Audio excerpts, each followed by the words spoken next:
Hello and welcome back to our channel. In today's video, we have the privilege of listening to a profound and moving account shared by Father Jim Blount.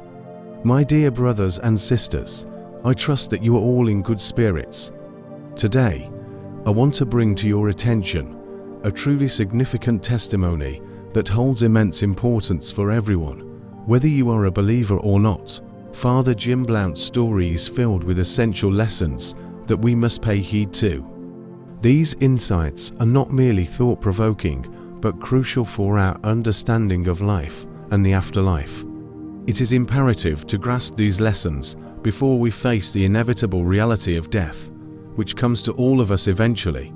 Ignoring these truths now and facing death unprepared could lead to deep regret, as there will be no opportunity for change once it is upon us.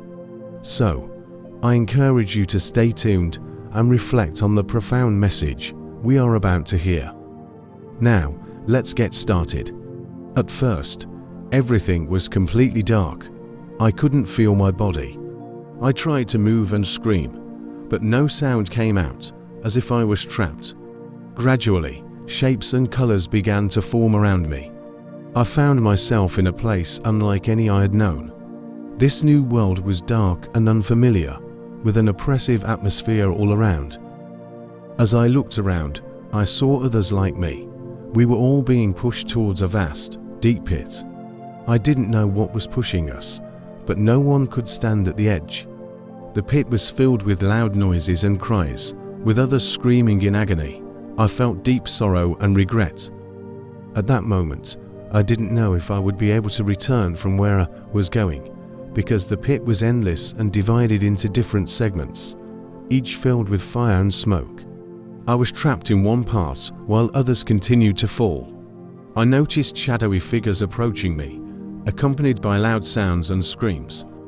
The word I could hear clearly amidst the chaos was Hades. Not being a Christian at the time, I didn't understand its meaning and thought it might be the name of a person or demon in charge of the place. I later realized it was the name of the place itself. This place was dark, but not the usual nighttime darkness. It was a suffocating blackness that seemed to swallow everything. As my eyes adjusted, I began to see vague shapes and figures. The ground was scorching hot, burning my feet and spreading up my body.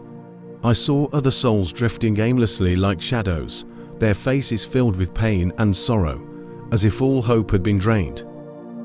From this place where I was trapped, I could see the sky filled with a soft, radiant light.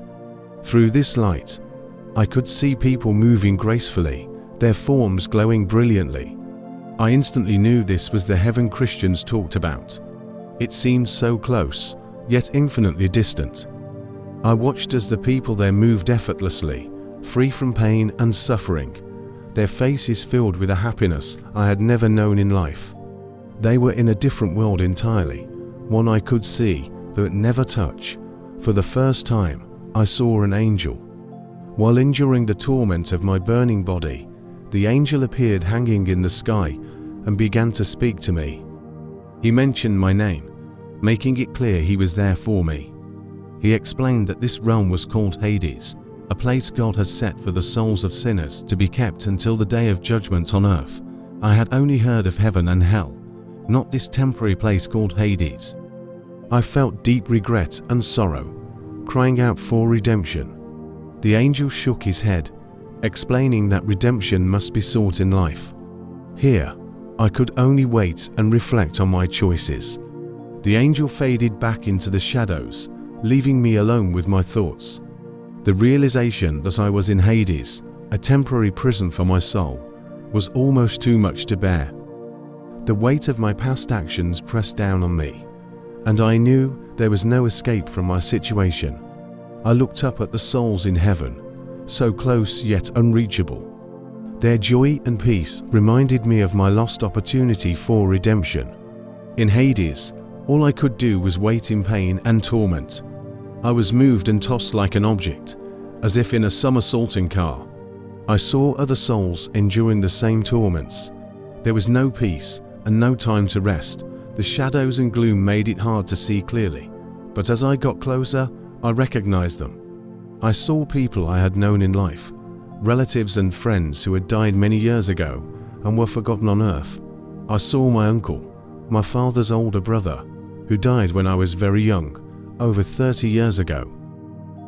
He was good to everyone, and I didn't know why he ended up here. I also saw a childhood friend from my old neighborhood who had relocated to a different city. I never heard from him again and didn't know he had died. I was shocked to see him dead and trapped here, and my heart nearly stopped when I saw my mom. The strange thing was that they didn't show any sign of recognizing me.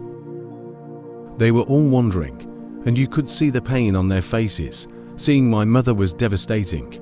She had always been my rock, the person who loved me unconditionally. The sight of her suffering tore my heart.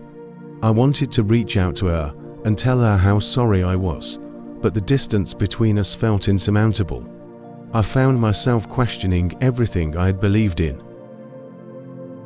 The things I had valued and the priorities I had set all seemed meaningless now. In Hades, it was clear that the things that truly mattered while alive were to seek repentance and find Jesus for salvation. It didn't matter how good and kind you were on earth. It was a lesson learned too late, and the regret was a constant pain. I was thrown to another spot where I saw thousands of people surrounded by a circle of fire. There were so many people I couldn't count them all. I saw countless tormented souls, including George Floyd.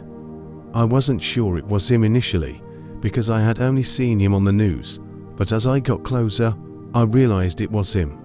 This was the man whose tragic death sparked a global outcry. I vividly remembered how he became a symbol of injustice and a rallying cry against racial discrimination and police brutality. Seeing him here was a shock. I had always believed George Floyd was a victim, an innocent man wronged in the worst possible way. His last words, "I can't breathe," had resonated worldwide, stirring emotions and calls for justice. Seeing him in torment seemed inconceivable. My mind raced with confusion and disbelief. How could someone who had suffered so much, who had been wrongfully killed, end up in this place of torment? All I heard him saying was, "Please give me a chance. I didn't know about this. Please give me a chance. I didn't know I needed salvation to secure a place for my soul after death. Please forgive me." He kept screaming and begging for forgiveness because he was being tormented. He kept pleading to be forgiven so that he could return to amend his ways. But it was clear that it wasn't going to be possible for him to go back to earth. As the angel continued to speak, his voice gradually grew softer, and I began to sense a force pulling me away from him. It became clear that my time in that realm was coming to an end. Everything was orchestrated by God, and I was allotted a specific duration to be there before returning to earth. Whether the angel had finished his message or not was irrelevant. My time in that place was up. I felt myself being drawn away as the angel's voice diminished. The most essential revelations I needed to understand had already been presented to me. The faces of my loved ones in Hades, the troubling sight of George Floyd, and the angel's critical message about the need for repentance and salvation.